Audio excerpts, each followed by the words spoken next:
काल आमचे राष्ट्रीय अध्यक्ष अजितदादा पवार यांनी जो दावा केलेला होता की राष्ट्रवादी पक्ष आमचा खरा पक्ष आहे, त्याला निवडणूक आयोगाने मान्यता दिली आहे आणि त्यामुळे आजचा दिवस आमच्या दृष्टीनं अत्यंत महत्त्वाचा, आनंदाचा आणि जल्लोष साजरा करण्याचा दिवस आहे की जी इच्छा आम्ही व्यक्त करत होतो की अजितदादांसारख्या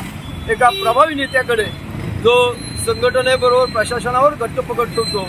अशा नेत्याकडे ही संघटना आली पाहिजे आणि ती संघटना आज निवडणूक आयोगाने अधिकृतरित्या दिल्याबद्दल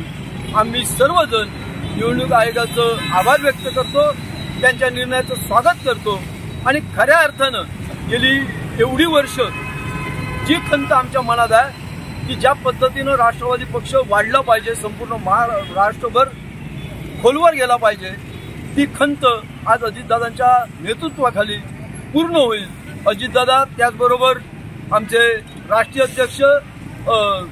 सुनीलजी तटकरे साहेब यांनी जी मेहनत घेतली आणि आमच्या सर्वसामान्य कार्यकर्त्यांना जो न्याय मिळवून दिला तो खऱ्या अर्थानं आज आमच्या दृष्टीनं आनंदाचा क्षण आहे आणि त्यामुळे या ठिकाणी आम्ही आनंदोत्सव साजरा करताना यापुढे राष्ट्रवादीचे घड्याळ हे सर्वसामान्यांकडे नेऊ आणि आमच्या राष्ट्रीय अध्यक्ष आणि प्रदेशाध्यक्षांनी जी घोषणा दिली की घड्याळ तेच, वेळ नवीन, महाराष्ट्राच्या जनतेच्या विकासासाठी ही खऱ्या अर्थानं नवीन वेळ आली आणि ती आम्ही कार्यकर्ते म्हणून सर्वसामान्यांची सेवा करून आमचे राष्ट्रीय नेते अजितदादा पवार साहेब, आमचे प्रदेश अध्यक्ष सुनीलजी तटकरे साहेब यांना अपेक्षित असलेलं काम या जिल्ह्यात करू एवढे ग्वाही देतो। मध्ये दोन गट पडलेले नाहीत। माननीय आमचं नेतृत्व अजितदादा पवार साहेब यांनी विरोधी पक्ष नेतेपद सोडून मला पक्षाची जबाबदारी द्या हे यापूर्वीच सांगितलेलं होतं। पक्षामध्ये त्यांना काम करायचं होतं। पक्षातल्या तळागाळातल्या कार्यकर्त्यांबरोबर आमदारांची सुद्धा एकच इच्छा होती की यापुढे पक्ष वाढवायचा असेल तर अजितदादांचं नेतृत्व महत्त्वाचं होतं आणि त्याच दृष्टीनं अजितदादांना पावलं उचलली आणि त्याला आज यश आलेलं आहे आणि त्यामुळे ही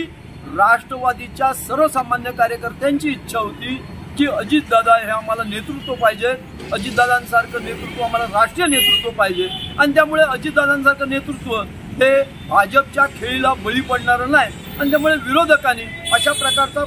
प्रचार करून आपलं हसं करून घेऊ नये। येत्या काळात निवडणुका होऊ घातलेल्या आहेत लोकसभेच्या, त्या संदर्भात महायुती म्हणून तुम्ही आता एकत्र लढण्याचा निर्णय घेतलाय, काय सांगाल या संदर्भात? निश्चित या ठिकाणी आम्ही महायुती म्हणूनच लढणार आहोत। अजितदादा पवार साहेबांचं स्वप्न आहे की यावेळी 6 पेक्षा जास्त खासदार हे राष्ट्रवादीचे असले पाहिजेत आणि महायुतीच्या काळात शिवसेना असेल, भारतीय जनता पक्ष असेल, यांना चांदा ते बांधा या ठिकाणी एकत्रित युतीचा जो प्रकार आहे तो या ठिकाणाहून दिसल्याशिवाय राहणार नाही आणि त्यामुळे आमची जबाबदारी आहे की महाराष्ट्रात युतीचा एक चांगला मेसेज जे अजितदादांचं नेतृत्व आहे ते नेतृत्व फुलवण्यासाठी, नेतृत्वाला एक भक्कम पाठिंबा देण्यासाठी महायुतीमध्ये आम्ही झोकून देऊन काम करणार आहोत।